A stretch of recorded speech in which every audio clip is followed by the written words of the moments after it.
We've also got Adam Staples over here. Adam, raise your hand. Adam, raise your hand. Where's Adam? He's checked out. Hi, I'm Adam. So I'm just going to do real quick announcements. Glad everyone's here. Seeing a lot of familiar faces, some new faces, so welcome back everyone that's been before, and welcome to all you people. Basically, our mission is just to educate, build community, and provide experiential events. So yesterday we had a hot band breathwork event, which was amazing.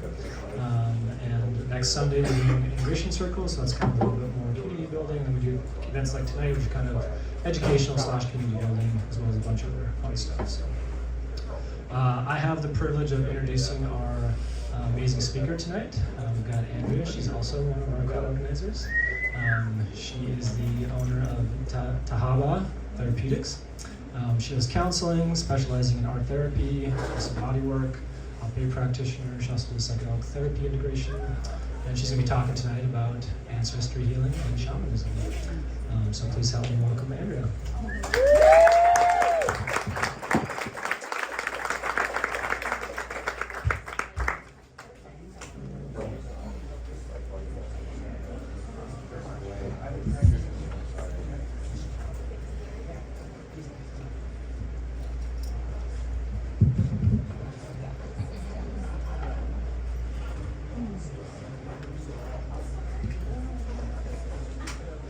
Hopefully you can hear me without feeling like it feels kind of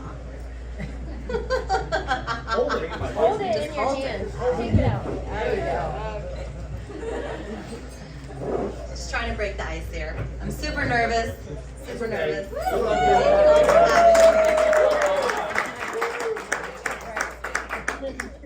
having me. So as some of you already know, and as you get to know me, when I am stepping into ceremonial space, that's always in reverence and opening with a prayer. So if everybody could please just give us a moment to become present. If everybody can just make yourselves comfortable in your seat. Give us just a moment to close our eyes, get present, show up right here, right now, at this lovely space. I want to give gratitude and thanks to Mother Earth and Father Sky. I'm so grateful for the Creator. And I'm grateful for this community. And I'm grateful for the medicine. And I'm grateful for my higher self for bringing me here today to speak to my brothers and sisters. I call in my holy and healed ancestors to move through me, to speak through me today, to give me courage and strength, and to show up in the seat of my soul, and to share from my heart my experiences, some of my knowledge, and some of my wisdom. And I just want to thank and call in also my spirit team, my spirit animals, my spirit guides, my light beings, my angels, and my loved ones to join me here today, along with all of your holy and healed ancestors, light beings, angels, spirit team. Give so much gratitude. Thank you all for being present and showing up. Oh.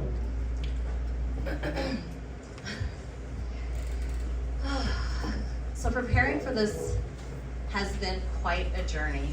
A journey within a journey, right? And the academic in me, the nerd that I love about myself, was already downloading, Googling, researching, peer-reviewed journal articles from psychology journals, anthropology journals, looking in shamanism, ancestry work. What kind of, art journal articles are out there? What's going on? I haven't really looked at any articles since, I was in my undergrad over 10 years ago. So I was pleasantly surprised to come across a good dozen articles around shamanism, working with plant medicine and things like ayahuasca. With that being said, I really went down the rabbit hole doing some more of my own research and looking into the Hopi prophecy. Also looking into Mayan prophecy, which reflects the eagle and the condor philosophy of emerging of the North and the South. What else did I look into? Yes, I was also Googling epigenetics, right? Like, yeah, man, what is this work around ancestry, somatic healing, and epigenetics? So for weeks, I've been toiling and gathering all this information and getting ready to start putting it on a PowerPoint. And earlier this week or last weekend, I thought I'd step into my heart space instead.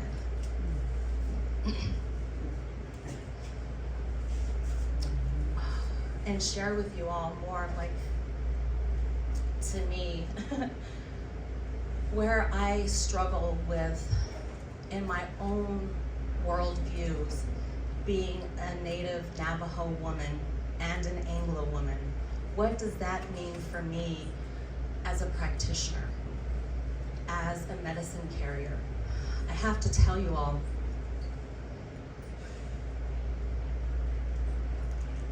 over the past few months specifically, and I love how Spirit works, that I've really been struggling with my own ancestry and how to show up as a shaman, right?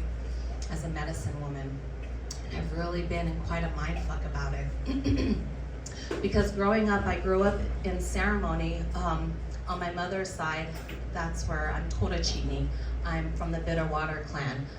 Those are one of the first of the 4 original clans, is the Totochini clan.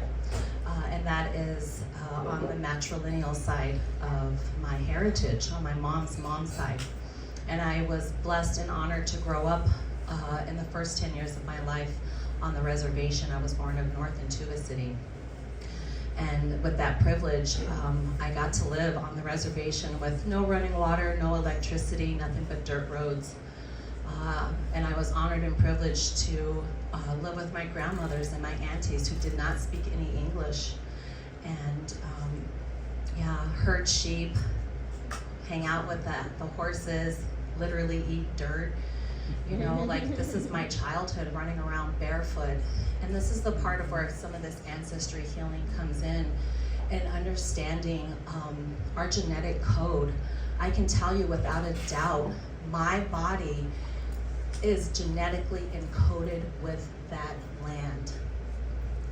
In my spirit, in my soul, that is where I am from. I am the embodiment of that land. I am the embodiment of my ancestors, my great-grandmother, my grandmother, and my mother. So with that being said, I also had the honor and privilege of moving to Washington, D.C. and growing up in very much the antithesis of colonial America. And that includes going to the White House, going to Mount Vernon, going to all these incredible museums where I got to really learn about American history, and also feeling shame about also being white, and recognizing the trauma and the impact of colonialism on the other half of my ancestors. So my whole life, I've been walking and straddling these two worlds and trying to figure out how to reconcile them, because they've actually been two very split parts of myself, each side carrying shame and grief and loss and pain and suffering for generations. Generations enough to know that my grandmother and my grandfather are the product of boarding schools. They were forcefully removed and were forced to reside in a boarding school. And that's really where there was huge interference in the transmission of our culture, right? So to take away the culture, to take away the people, is to take away the language. And so by incarcerating my ancestors in these schools under the pretense of saving us, right, through these church ran schools or militarized ran schools. There were two forms of boarding schools. The first one was militarized, and it was Carlisle, out east in Pennsylvania, was actually the first boarding school. But with that being said too,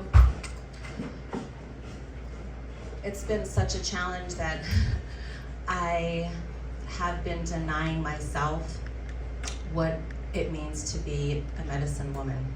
For me to even call myself a medicine woman has been very, very challenging. That I've literally cried in Sweat Lodge the past couple months, calling in my ancestors to give me the strength and the courage to follow these steps and to reclaim my heritage, not just as a Native woman, but also as an Anglo woman. What does it mean also for the Anglo side of my heritage to be like a shaman? You know, I reflect, and for quite a long time, because of my own healing and my own shame and judgment, I've carried a lot of judgment around the word shaman. I have been literally turned off by the word shaman. And I'll tell you why, because unfortunately, I feel like it's just another form of colonization. That unfortunately, we are using this term shaman very loosely and very freely. And this is a very sacred position. This is a very honorable position, and this is a position that is not taken lightly by the individual or by the community. And for us to haphazardly use this term shaman, and it really only applies to Siberian medicine people, right? So if we could use these terms more mindfully and thoughtfully as part of my plea tonight, that in my own wounding and healing, I've really deflected, and anytime someone comes to me or you know, refers to themselves as a shaman, like right away my whole red light just turns on, and I'm like, it's not something that I even want to entertain, because my own understanding is, right, how do we decide and determine who a shaman is? What are those attributes that actually make someone a shaman? So I want to ask, anybody like to respond in a way, what do you have in your mind's eye are attributes of a shaman? Anybody want to throw some ideas out there? What makes a shaman?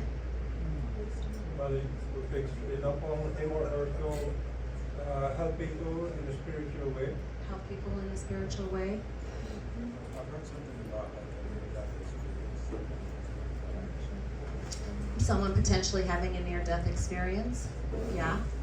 Yeah. Any ideas, other ideas, and what it would be to be a shaman? I think a shaman is someone who's been to all the dark places, so if you go there, he can bring you back.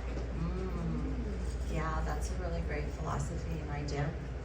I did jot down a few things, the different attributes, right? And really kind of what we're talking about here as well, even from an anthropological perspective and worldview, is that and psychology as well, because the shaman is really one of our oldest archetypes. And the shaman is very much a large part of all of our ancestry. When we go back to the archaeological records and we start finding ancient civilizations, we're talking about, this is when we just started becoming bipedal and we just started making tools, right? The very beginning of our existence as Homo sapiens. So what really starts to distinguish us as moving into these more heightened states of being we're finding burial sites. So through these anthropology records, right, this is where it's been a clear line in the sand of like, there must be some type of consciousness going on. These ancestors are now burying their dead. They're going through some type of rites and rituals. They're burying them with pelts, bowls, food, any one of those items that are significant to that person. So that's where we start seeing it in human civilization, where we start seeing evidence of the shaman. Because they're already starting rites and rituals. And this is where I like to interject and start thinking about the theory of the stoned ape, right? All of a sudden, where is it in our evolution we have this really big leap? Well, why not? Why not through mushrooms and other various psychoactive plants? Now all of a sudden we really start to connect and see the multiverse, start seeing these amazing interdimensions that are so possible and here, right? So a part of the attributes, right? One, wounded healer. Also being able to access the visionary realm, right? This is what we're talking about, being able to see and experience these multiple dimensions. And they're an alchemist. They work with moving and transmuting energy. They work with various herbs and plants, learning how to alchemize. And then this is where we start going into, right, is it inherited? Is it inherited call or calling? Is there something in someone's life, an experience, a near-death experience, an illness that had prompted on these altered states of consciousness and awareness? And then you have the real culture of like, you know, it really is a calling that happens from childhood, that you go through a whole life of apprenticeship as a real traditional medicine carrier. It starts at a very young age. My grandfather was an apprentice to a medicine man in Pinedale, New Mexico, and unfortunately, because of the boarding school, that's when his apprenticeship stopped. So, gratefully, growing up, a lot of my fond memories of my grandfather are him walking around the house, singing and chanting his medicine songs as he always picked his little whiskers. And it's a lovely reflection, and he's with me often as I do this work, knowing that I'm actually picking up where he left off. Some other things might be also rites of passages, right? There's all various rites of passages that any one of us can go through, but when someone is a medicine carrier, those rites of passages are actually walking in the shadow, working very closely with death. There are times, right, where sometimes really you really have to walk in the shadows, to really be in the dark, to understand the depths of wounding that people are coming in with. And if you can't go to those depths and you haven't been to those depths yourself, how can you really show up and support your patient? Have you been able to bring yourself up and out of that and not staying in a state of psychosis, right? That's the difference also between a medicine carrier and someone who's in as a patient, is to really walk in that depth and that darkness, but to also know where the light is and how to call that in. So really fundamentally, traditional shaman medicine carriers are really comes from earth-based practices. And this comes in the form of the idea of animism, right? Where everything has a living essence, from the rocks to the plants, animals, the sky, the water and the air. I mean, even Eskimos have just, I can't even remember, like dozens of names for different types of snows. And I shouldn't even call them Eskimos, right? They would be Inuits. So this is a part of where all of us have to kind of keep re-educating ourselves and decolonizing our minds and our attitudes around indigenous people, that we become more mindful of even our place in space right here, that we give honor and gratitude to the indigenous people who share this land and their water, like the saltwater people, the Gila River people, the Tohono O'odhams, the Yaqui further south, the Yavapai up north, the Hopi, the Navajo. We are all sharing our resources with everybody. And we gotta make sure that we come back to humble ourselves and give gratitude for all the privilege that we have. It's our ancestors, the work and the sacrifices that they have made for us to be right here today. And we have to give gratitude and thanks to our ancestors consistently. And at the same time, we have to ask for their help. We have to ask and call in for their resources and their wisdom, because they're here with us and they want to support us and guide us. But if we don't ask, then they won't intervene, and they won't be able to show up for us the way that we want them to. And that's even really understanding really energy, learning how to give and receive, learning how to start ebbing and flowing with life. So along with these earth-based practices, and it was so beautiful yesterday as I was honored to co-facilitate breath work with Coulter. And I love Coulter's breath work. I've gone to several breath works around town and have run with a few tribes that hold breath work, but I always keep coming back to Coulter. And I identify him more as a shamanic practitioner.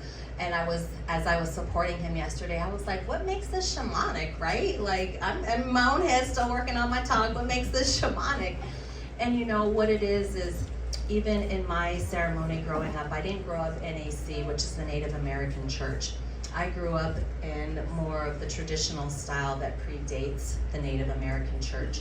So what I've come to understand and what I recognize is that I have been in training since being in my grandmother's womb, right? Since my mother was in my grandmother's womb until I was conceived and sitting literally in ceremony as an infant, as a little girl, holding sacred space. I didn't know I was doing that. I didn't know that that's what I was being taught. But what little toddler sits there in ceremony and holds space, right? And I've been doing this my whole life, and I didn't realize that that's what I've been training myself to do, or what my ancestors and my family have been training me to do, is to hold space. So with that being said, you know, I'm still on my, man, I don't really consider myself a shamanic practitioner. Why don't I? And then what were we doing yesterday that made that shamanic? There was one gentleman who, I think he's here tonight, Ben. And he was like, yeah, he was like, I've done a lot of practices. I'm curious why this one's shamanic. And I was like, perfect, because I'm thinking about the same thing too. And I was reflecting on when I sat in ceremony, and this is all without plant medicine, right? The medicine man, his job is to invoke a non-altered state. And he's doing that with rattling, chanting, singing, and drumming. When I recall, we were sitting there for hours on end in a seated position in sacrifice. We are sacrificing the bodily discomfort of how uncomfortable it feels to sit there holding lotus position for hours, sometimes 4 nights in real traditional ceremonies, some nights. 4 nights of holding space like that. It's a sacrifice, right? That's part of what we're doing. And where I feel like part of colonialism that's come in these sacred space and what people want to term as ceremony is that there is a sacrifice that needs to be made before we go and step into ceremony. There's sacrifices that need to be made before we ask for our blessings, before we ask for these changes and these gifts that we want. We have to sacrifice first, people. We got to make room and make space for the blessings in our lives, but we need to learn how to sacrifice and be reverent and humble. And that's a lot of what I feel like I was taught growing up in ceremony, was learning how to hold space, but recognizing now when I hear my medicine people rattling and chanting these sacred songs over and over and over again, they were trying to get me into an altered state of consciousness. I didn't know that. It took me a while to figure that out. But now I know. And now I feel like, now that I've had this opportunity to really step into these non-ordinary states, it's easier to drop into that. Like when we go to shamanic drumming classes, man, if you can really start tapping into the energy of that rattle and that drum, you can really move some stuff. I've experienced it. I'm so grateful for these tools and these resources. But to me, that's where I started to know the difference between what is kind of shamanic in ceremony and what is just kind of maybe a haphazard ceremony. I was also very blessed over the past 3.5 years as I started my plant medicine journey, that the first year I was running with a tribe and they ran a very loose ceremony. Very loose. And what I mean by loose is, again, I have this most profound respect and admiration for how tight my medicine people hold ceremony, tight in a way you know what to expect throughout the whole ceremony. You know we're always going to open with prayer, and then we're going to do this, and we're going to do that, and then these songs, we're going to sing each one of them 4 times. You know, like you know what to expect throughout the whole ceremony because it's repetitive, it's ritual, it's passed down from hundreds and thousands of years. So I attend these other ceremonies, and it's kind of getting the job done, right? People are showing up in a context of wanting to heal and wanting to make different lifestyle changes, but it also proved to be unsafe. Running with ceremony, 15 to 30 people, you've got just a handful of practitioners, maybe 3 or 4 people. And the blessing was that I really learned on how I wasn't going to hold ceremony. It was very beautiful in the ways that I wasn't going to be showing up. And it actually made me more integral of like, nope, we keep coming back to how we know ceremony is in our heart and our spirits, and that's how we're gonna keep showing up. And I had the privilege of sitting with a wonderful, this Korean woman. For over a year, I sat ayahuasca ceremony with her 2 nights, every other month for over a year. And this woman, so beautiful in her work, that she's an ayahuasquera. I don't know if I'm saying that right. Over 8 years of her training, and she just went out onto her own after 8 years of really deep training. Man, when I sat in her ceremony, did I ever feel so safe and so seen? Yeah, maybe just 4 to 6 people in her ceremony, and it's tight. You know when it's opening, and you know when it's closing, and you know what to expect, everything in between.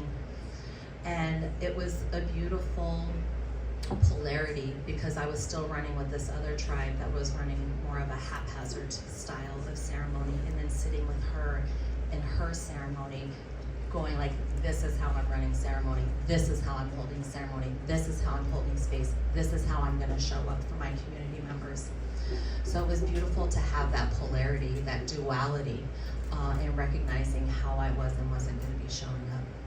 And also recognizing what I've already coming to the team with.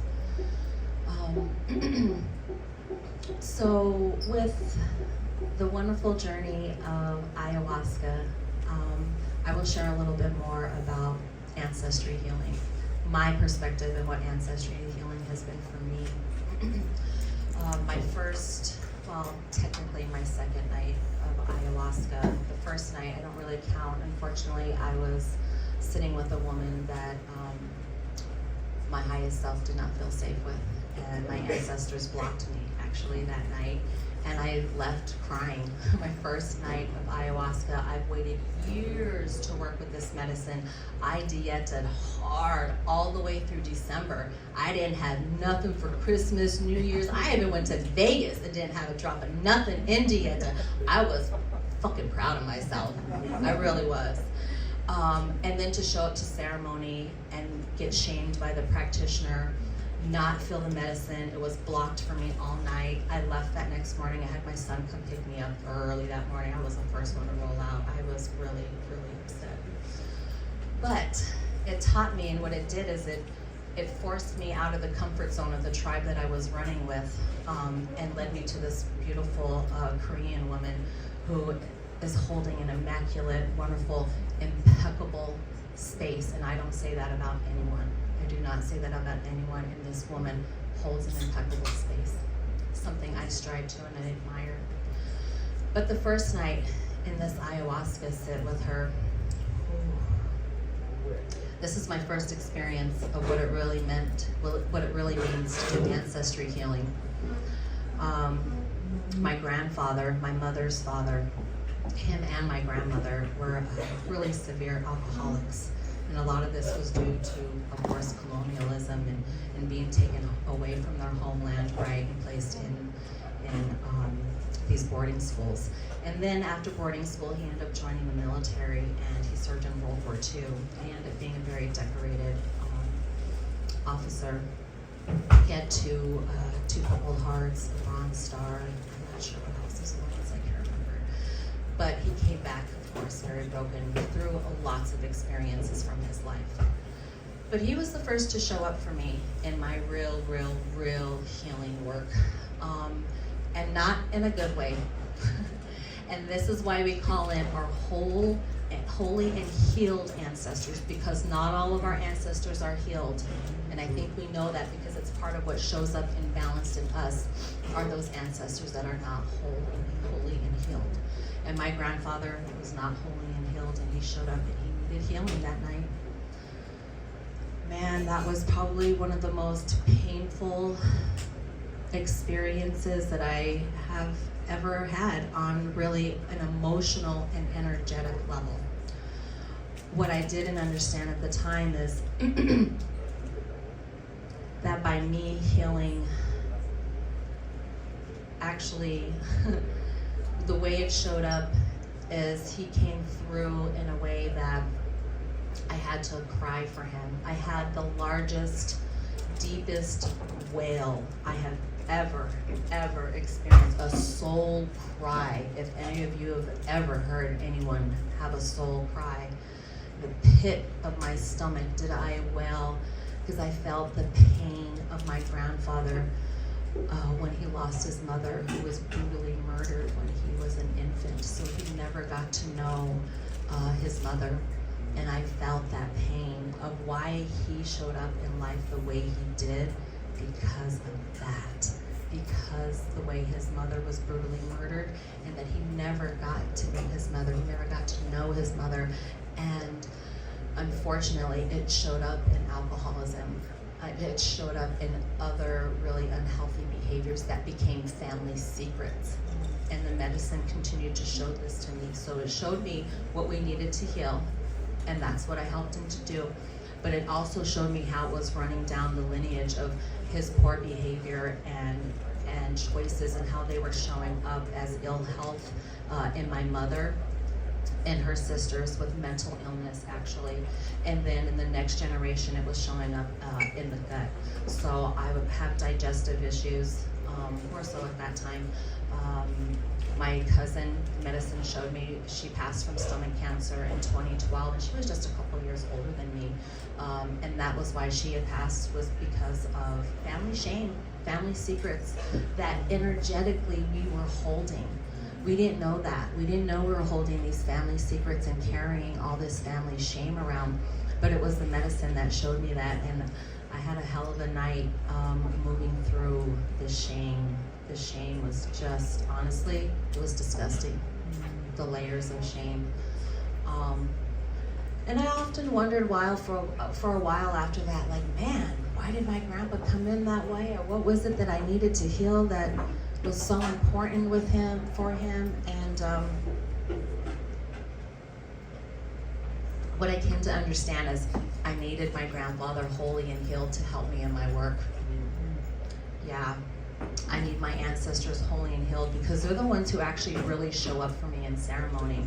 I've had multiple accounts where I've had clients share with me that my ancestor brought in their ancestor. So I do know now that the importance of healing my ancestors is to support me in my work. And it just so happens that my last sit with this woman, a little over a year later, after, of course, over a dozen sits with her, in my last ceremony with her, we actually sat outside at the Salt River overnight, 2 nights. And this go around, this last time, and isn't it beautiful how spirit shows up? This was about my grandmother. The grandmother I never met. She passed away when my mother was 19. Again, severe alcoholic. She was MIA a lot of the time throughout my mom's childhood. Anyway, she ended up passing at a very young age, and I never got to meet her until this night in ceremony. And she showed up actually as me. I had a good laugh. I'm like, oh, no wonder why I trigger my mom. I am just like my grandmother. So it was a really wonderful reflection, and actually getting to meet her and sharing with the group afterwards that my grandmother is actually, she likes to smell good, and she's very matchy-matchy is the word I like to use, because I like to be matchy-matchy. I like things to match, and I like to coordinate, and that was my grandmother. But that night and the next night, her healing work was actually around quite a bit of sexual trauma that she experienced, actually due to the boarding schools, right? Being ostracized from her family, and actually her family was jealous of her because they thought it was a privilege for her to go to the boarding school. That got her out of all the duties around the homeland, the cornfields, the sheep herding, the weaving, you know, the kids, and so the brothers and sisters, and she had 18 brothers and sisters. This is my grandmother. Yeah, some of them were jealous that she got to go to boarding school, but that wasn't the case. She was very abused, and is what led her to her early death, really. So working with her, it was very powerful in a way. It was lovely to meet her and get to recognize we had so much characteristics. But she wanted to take me down the rabbit hole of these experiences of her being hurt and wounded. And I had to actually have a boundary with her. I was like, nope, grandmother, we don't need to go down each one of these hurts. Let's forgive, let's keep forgiving. She wanted to take me down the hole. I was like, let's just keep forgiving, Grandma. We don't need to keep dredging up the same story. Let's just keep forgiving. And since then, I've been doing a lot more work with her, but actually the way it showed up, me working with her and helping to heal the feminine divine, actually showed up working with Wachuma, San Pedro. And I'm so grateful for San Pedro because that medicine actually really opened up my heart. It's such a compassionate medicine, these grandfather medicines, so loving, so caring. And what this medicine taught me, actually what it showed me, was the more I'm able to heal the masculine part, the masculine divine part aspect of myself, the more my feminine is going to be able to show up and shine. And what that means is when that healthy masculine part of myself is in balance and in harmony, it's showing up as the protector, the guardian, you know, it's holding that protective space so that my feminine can rise and shine and bloom and do her job and nurture without feeling fear, without being afraid of the environment or other people, because she has her protector with her. So grandfather showed me that the more I'm able to keep healing the masculine part of myself, the more my feminine is going to be able to show up in balance and in harmony. Let's see.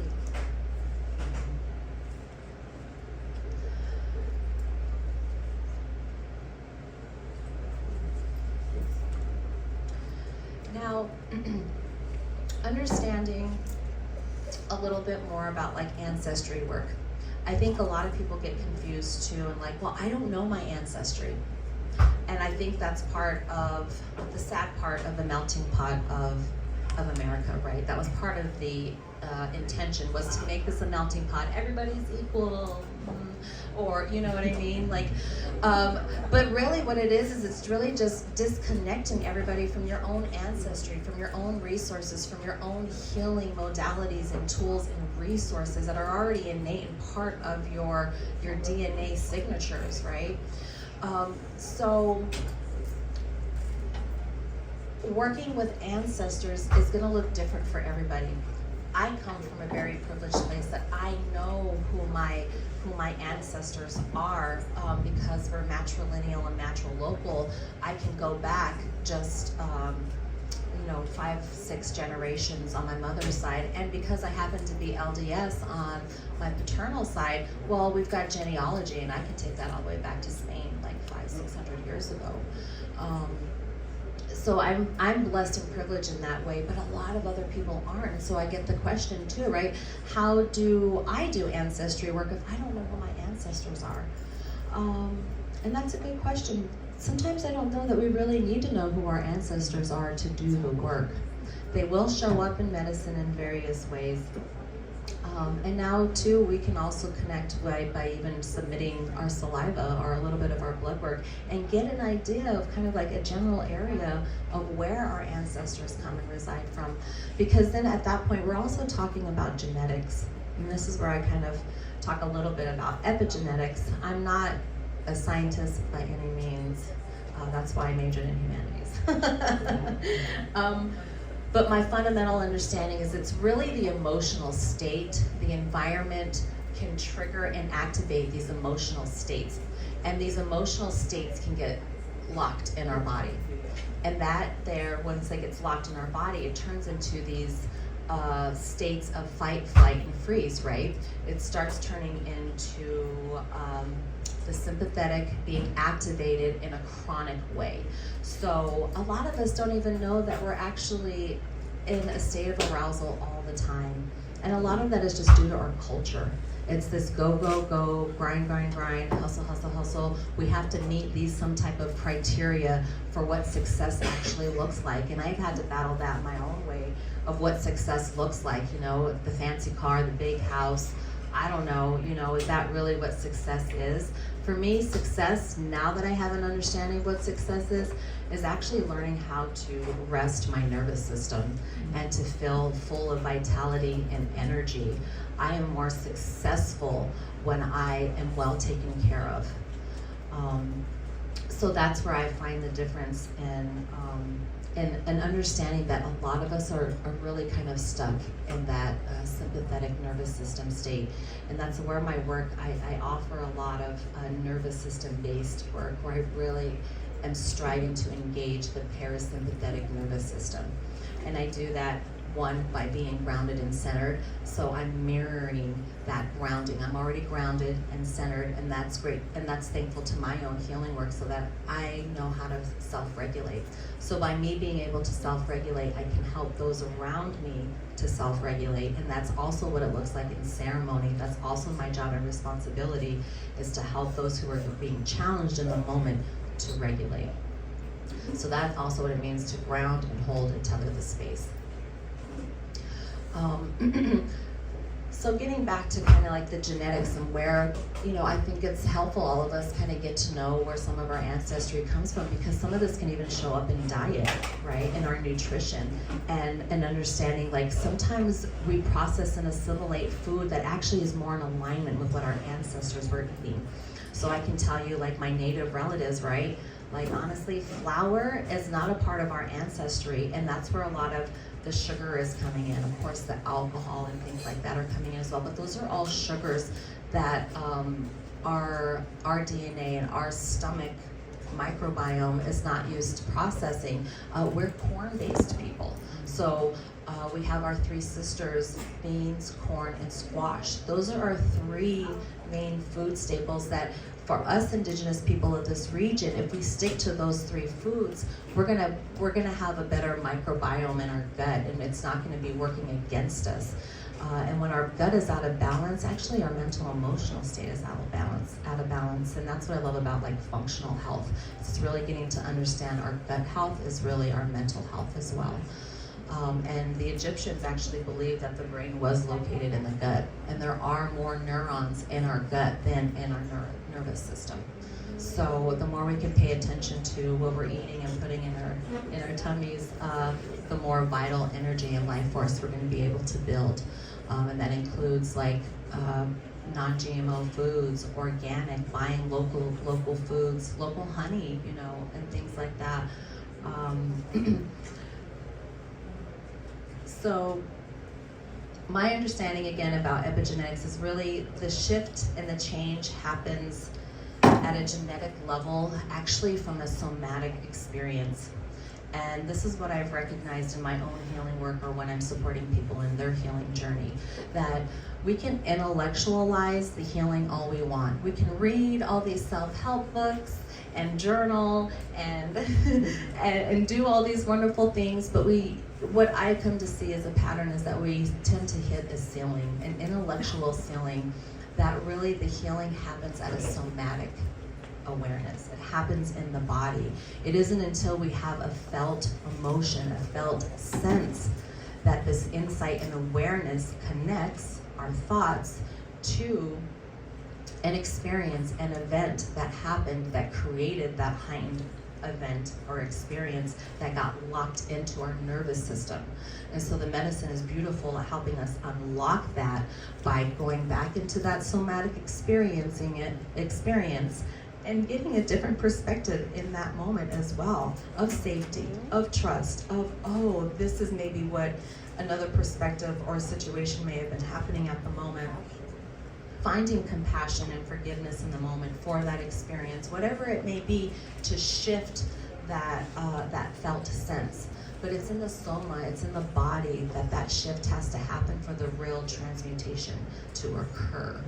So until that felt sense happens, it's just a process of analyzing and being stuck in our head. And oftentimes when I hold ceremony, and maybe this is where I get a little strict, the first couple hours, I'm kind of adamant that, I want you to put your eye shades on, and this is a very internal experience. I don't want to sit here and talk about what you're experiencing, because it's taking you out of the medicine. It's taking you out of the present moment. So when we start to talk and we start to try to intellectualize, we're missing the whole point.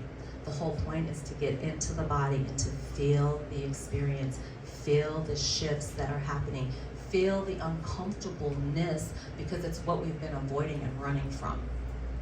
So the medicine wants us to slow down and start paying attention to our bodies and what it's saying to us, because right here, this is your ancestor. This is the culmination of all your ancestors right here. Wisdom from thousands and thousands of years in your own body that you get to unlock and you get to uncover for yourself. But we have to find stillness and becoming very present with what is going on in our internal system, because our body is speaking to us. But we got to learn how to slow down and be present with ourselves. And that comes with sacrifice. It comes with sacrifice, building a spiritual practice, going to sweat lodge, going to breath work, going to cold dips, meditating, building yourself social circles where you can have these elevated conversations and dive deeper into the psyche versus, how are you? I don't know, how are you? Come on, man, who's got time for all this superficialness? We've been doing this our whole lives. Let's get real. Let's be real with one another. We are deep spiritual beings. Let's come from that place. Let's see each other as the divine light that we all are. And so I do want to close with just one cute story that I got today, because I felt like it was a really great example of how simple ancestry work can be too. I had a client today, I hadn't seen her in quite a few months, and she was sharing with me, and I love it because Spirit is so beautiful in this way. She's of Mexican descent. Her husband is of European descent, but come to find out he's a nominee, which is also an Eastern tribe. But she was sharing with me that she got to bond with her son over a school project where he had to pick an indigenous tribe from Mexico and do a presentation with it. Well, her being from Mexico, it actually ended up and showing a lot of pride in that she got to actually work with her son on a project doing research about this indigenous tribe in Mexico. They got to bond and share this time together, and she got to share even about her own family and what connects them to Mexico.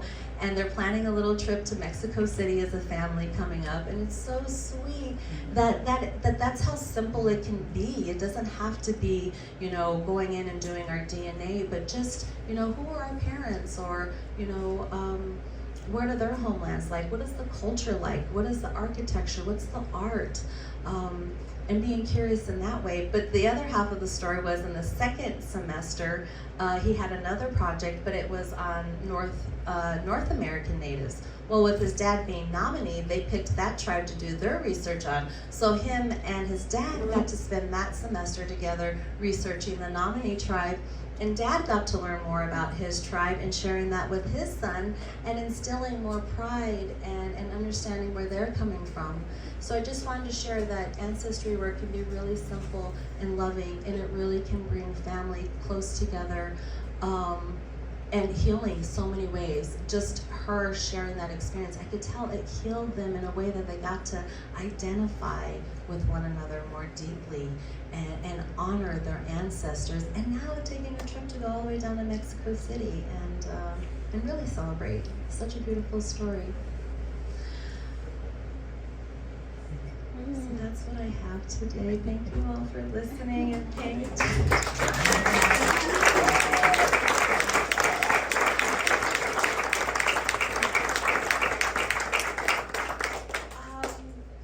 Just for real quick, I'll answer some questions, but I just want to do a closing prayer real quick, just to close the circle out. So Fergie, just give me a moment.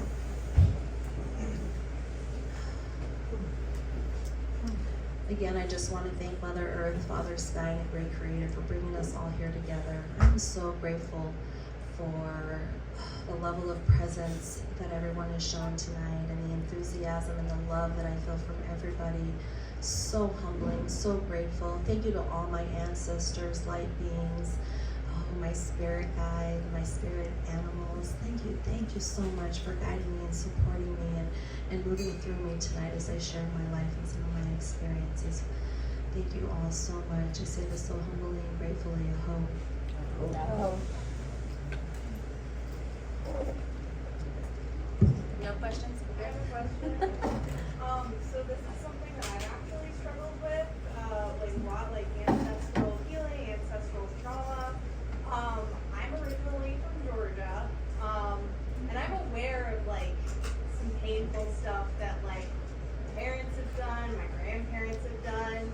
I was told that like I had a lucid Cherokee in me somewhere, but I did one of those like DNA test things or whatever, and I mean it's like all white, English, Irish, Scottish, any white thing you can think of. And so, I mean, it's just kind of like one of those things, like, I wonder, like, I'm not really in a place to, like, educate the people in my life who are still around because 100% not open to it. But it's like one of those things, like, I'm kind of aware that I benefit from systems that, like, my ancestors have put in place that have clearly oppressed others. So, like, what advice or what work would you suggest for someone like me?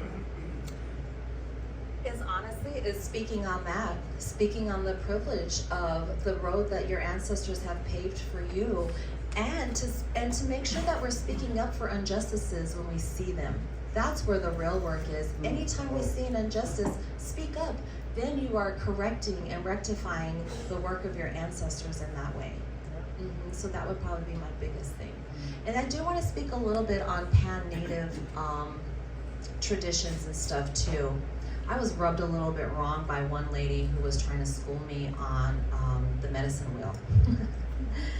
And for me, the thing I just want to make sure that everyone is aware of too, right, are pan-native traditions. And what I mean by pan-native, I mean these are traditions that people assign to all Native people, right? Like all Native people have a medicine wheel, all Native people have teepees, or whatever it may be, right? Like we get into these stereotypes of what we were maybe told or shared that these are Native traditions. So I ask you to just dive a little bit more deeply into any of these traditions, and instead of just kind of throwing them out there as a general kind of a thing, find out where you're really getting that information from. Where does that medicine wheel really come from? What is the history behind the teepee? I grew up with the Hogan. That's the whole philosophy of how I see the world. The Hogan is the womb.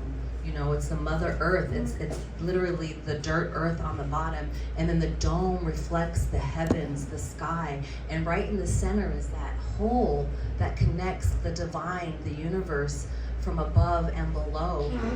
And there's so much cosmology and symbology in just the Hogan that's how I was raised in understanding the philosophy of life and being Navajo. A lot of do's and a lot of don'ts. Believe me, One of the first things I learned very quickly as a little one is you have to go clockwise when you enter the Hogan. Always, always. And believe me, every time there's a fire, I am going clockwise around that fire, because if I don't, my grandmother get mad at me right away. I mean, get after me. So some stuff is just really strict, because you have to understand too, this is the energetics.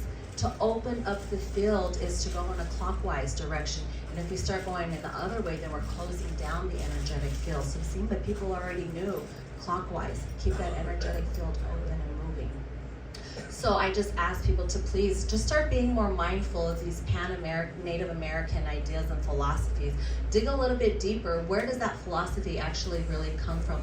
And let's just not throw out these terms as if we know that it comes from the Navajo people, the Hopi people, the Apaches. No, no, no, no. Everyone has their own unique culture and their own unique way of identifying, and that includes medicine people. Let's be mindful that shaman, unless they're from Siberia, for real, that's not a shaman, right? Let's ask them, what do your people call you? What is your indigenous name for a medicine carrier? How can I show up more respectfully? That includes when we're showing up to indigenous ceremonies. I go to a Temescal up north, and and this is the old Drea, was a little offended by the way some of the women showed up, the way they were dressed.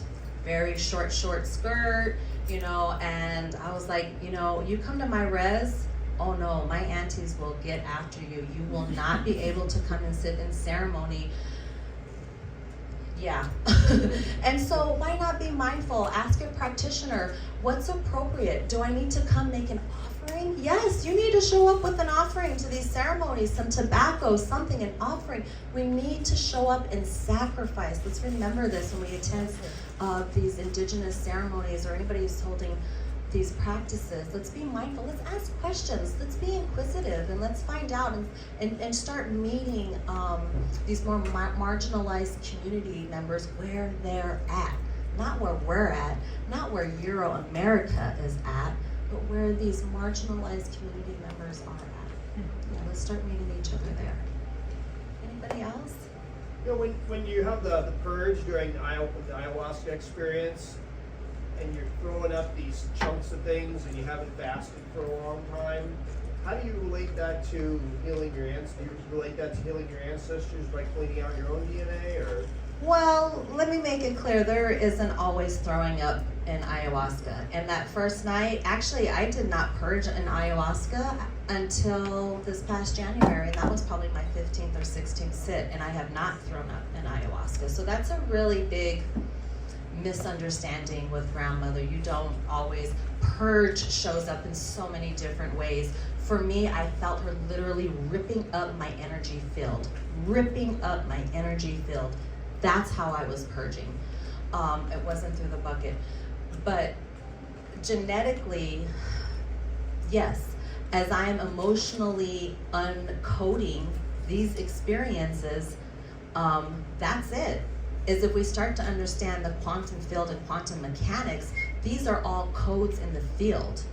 And we can go in and change all of these codes if we can really start accessing the quantum field. And that's something that I'm moving into with my new mentorship, is learning how to turn off and turn on codes. Everything's a 0 and a 1 if you really get to it.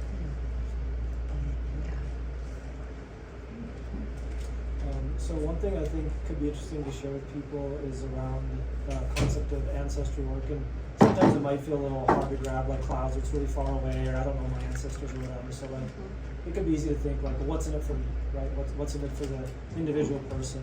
And so I'm curious to hear your thoughts on that. Like, I think there's a lot of unconscious assumptions that we all make based on family of origin. When we grew up, our immediate family to ancestral lineage, all of that, that's causing us to make choices today that we might not be totally aware of, right? So like, I don't know if you want to talk about that, or where a person might be able to start with that, something along that line. Yeah. oh my gosh, you know, the sooner we can start making awarenesses around the family patterning of behaviors, we can start intervening on our own behalf. So when we can start recognizing, oh, mom shows up that way, I show up that way, mom shows up that way with her mom. Like, let's start being curious with these patterns of behavior from generation to generation, right? Because there's this intergenerational transmission of information. And some of that is resiliency, and some of that is trauma. So we have to start teasing apart what parts of these transmission of belief systems are actually helpful or harmful.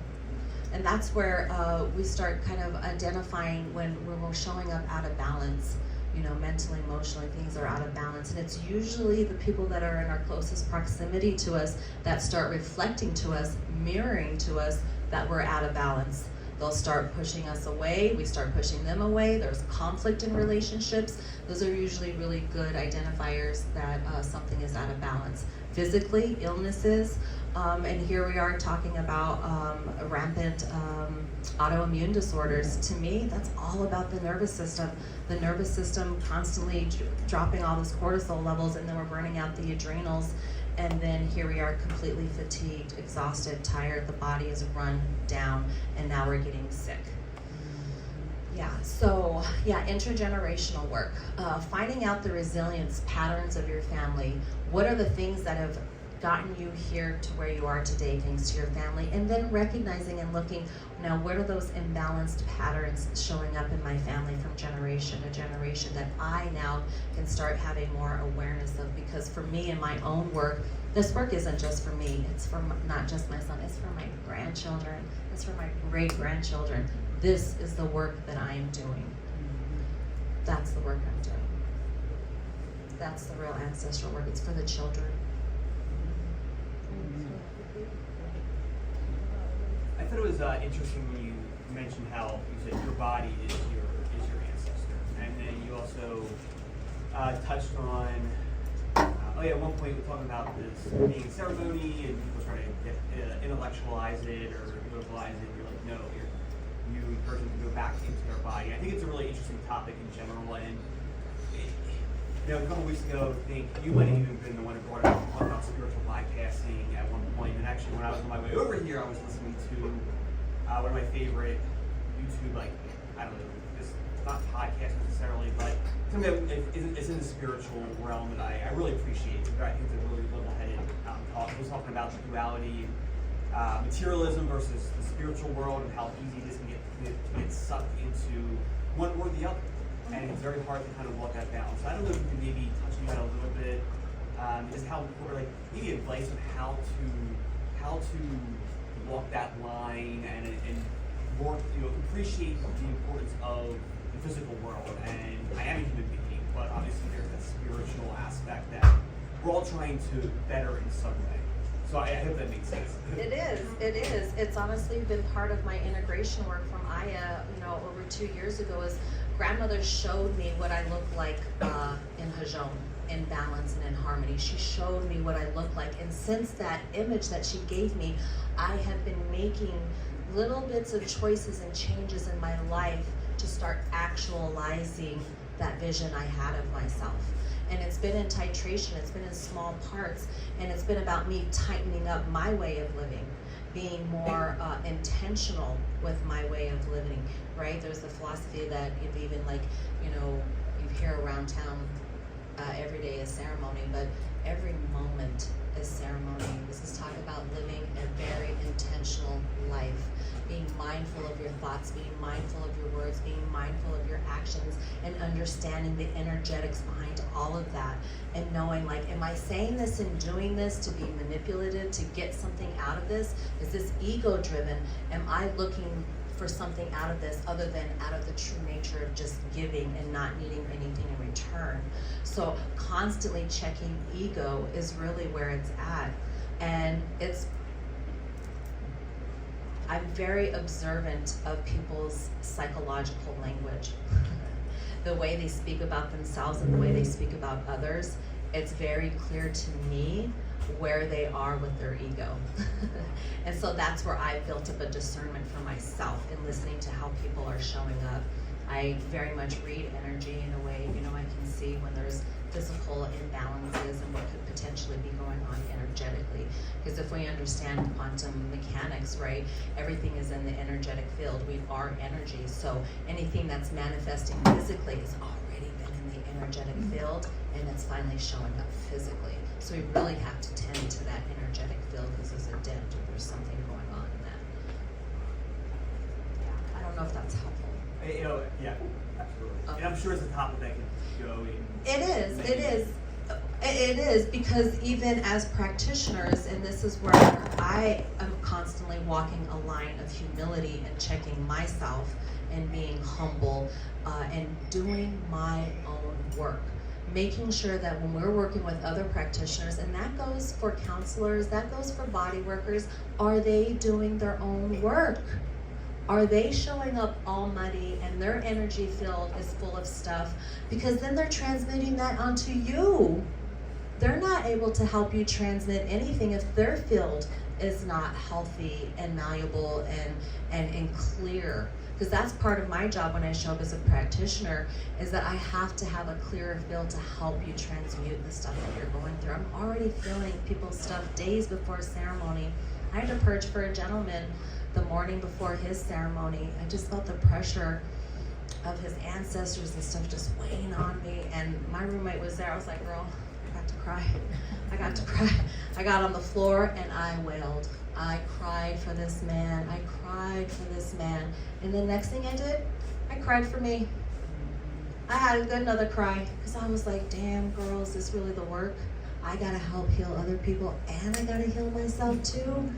Shit. Pull up the bootstraps, girl. This is it. You signed up for it. This is it. This is what I signed up for. I'm thankful for my ancestors. I'm so thankful. Yeah. But yes, healers need to be doing their own work, and when they're not, they'll know. They'll know over time. As we go about our week and our lives, what are some things that we can do to give back and honor indigenous cultures of the area that we live in, as well as the earth itself? What are some things that we can do? Oh, I love that. Thank you, Ty. Something that I've been implementing a lot more, especially as I've been co-facilitating Wachuma ceremonies out in nature, and I love to hold ceremony out in nature, is really to make sure we're showing up with an offering. So I've been making sure that I've been teaching everybody to offer tobacco to Mother Earth, to make sure that we're giving gratitude and thanks, and that we're not just here to take. We are not just consumers. We have to give. We were meant to be stewards of the land. We were meant to just hold the loving space of all that the great Creator has offered to us. Mother Earth is so abundant. She's so giving and she's so nurturing. And unfortunately, all we've been doing is taking and taking and taking. And the resiliency of Mother Earth is she will be here, and we might not. Yeah. But giving back to the local community, thank you. I think that's really important, is actually, do a little bit of research. What kind of Native American activities are going on around town? There is one Native American owned shop in Scottsdale, Old Town Scottsdale. I implore you, if you go shop in Scottsdale, go to this one Native American owned store, the only Native American store. And all this is Native American land, and only one Native owned store, right? Owned by a Navajo family. There's, I think it's just called Native American Market. They also, same family is hosting weekly markets over there off of Indian School Bend Road and the 101. So they have vendors, food, and dancers. But I don't think it runs in the summertime. It's more during the winter. But that's something that goes on often and regularly. I hop on, and I recently got on Facebook groups for powwows. I got on the powwows, like, all right, let's see what these local powwows, And natives love non-natives coming. Come and educate yourself. Come and experience like rich culture, ancient culture. Come and share that. We love that. We want to share these things with you. Thank you. Anybody else? I gotta say, great talk. I mean, a lot of important things were said. You know, the stuff about the ancestral healing really got me thinking about a book by Gabor Mate, The Myth of Normal. Have you read that? I haven't, just The Realm of Hungry Ghosts. Okay, that. I mean, that book touched on so many things that you talked about tonight, but it's from a different perspective because he's a Holocaust survivor. So it's, you know, but still, It's not. generational trauma It- affects your whole life and everyone around you. If you don't address it yourself, then you can't heal moving forward. That's It's true, and I love Gabriel Mate because the term intergenerational trauma was actually coined by Maria Yellow, I can't think, Whitehorse, I can't think of her name. But she was a Native woman doing her research quite a bit ago, and it was actually, she was researching Holocaust survivors and wondering, trying to understand the resiliency of these Holocaust survivors, but yet the trauma from generation to generation. So she was the one that coined the term intergenerational trauma because of her research with Jewish communities post World War II. Yeah. Yes, thank you so much. I just want to say I appreciate all your mic drops. Very good. Thank you, sister. Thank you, sister. It's hard, and I think that's, for me, that's my struggle. This is my work in bridging being a white woman, being very westernized and very educated. I thrive in the Western mind, but this has been a reclaiming of my indigenous roots, my indigenous spirituality. And my first mentor said to me, she's like, Andrea, you're working on your spiritual PhD. So that's what I've been doing. I've been working on my spiritual PhD the past 3.5 years, and I will continue to keep working on that. And thank you all for being a part of my journey and taking the time to hear me out tonight. Thank you.